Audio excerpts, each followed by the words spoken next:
Namaskaram. I'm Yogacharini Maitreyi, founder of Arkaya Awareness Center and Arkaya Foundation.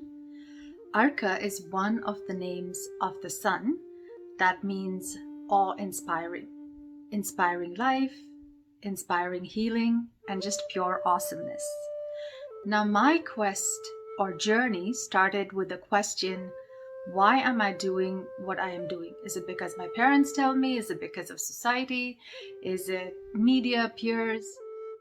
So this question led me to a deeper engagement and immersion into yoga. Now, for me, the issue was not, whether I'm a spiritual being. There was no question about that because I had a lot of psychic experiences as a child. I had out-of-body experiences. I could see and sense energy. So for me, that was not a question. It was, how can I live fully in this human body? How can I say no when I really want to say no? How can I have better boundaries? How can I be more discerning? So these were the aspects that actually led me to yoga. My first guru was my grandfather. Then I studied in the Ananda Ashram and also in the Shivananda Ashram. This was over 20 years ago. And I feel so blessed for having what I needed at that time.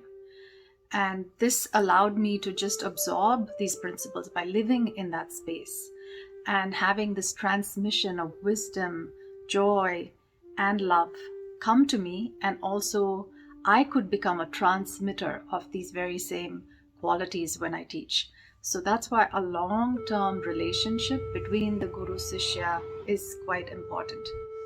Now, Guru means dispeller of darkness. So the Guru modeled these principles for you and also allowed you to see your blind spots, shining light on those blind spots. So this parampara or lineage is important as it offers this stability, this solidity for reparenting or rebirthing that happens in real yoga. Of course, finally we can connect to this Hiranyagarbha or this cosmic golden womb where we can keep this process continuous.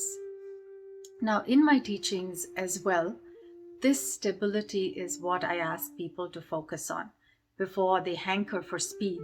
I mean, everyone's in a tearing hurry these days, and actually there's no rush to get anywhere in real yoga.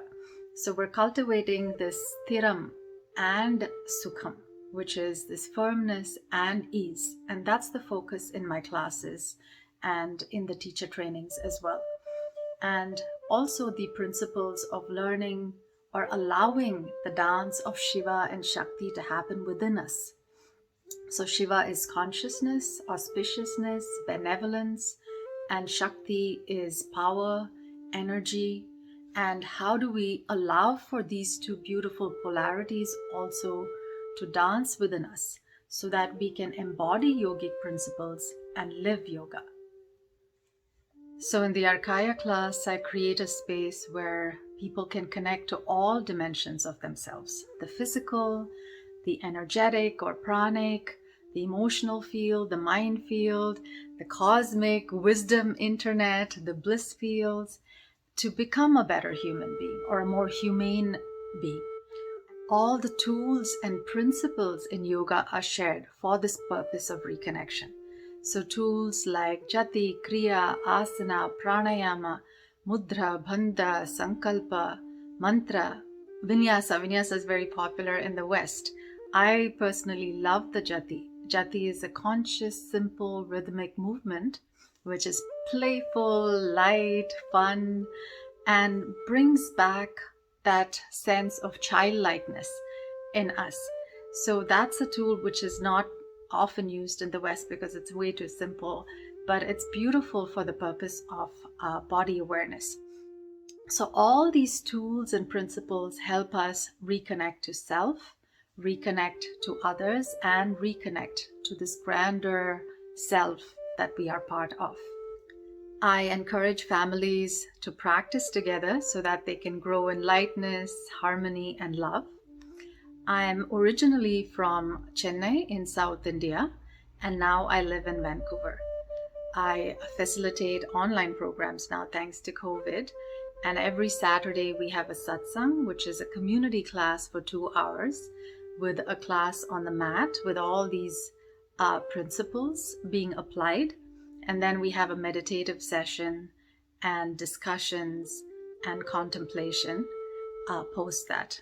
I also facilitate teacher trainings here and a relationship over 2 years, because I find that amount of time is needed to shift those old paradigms that bind us or that do not allow us to unfold into our highest.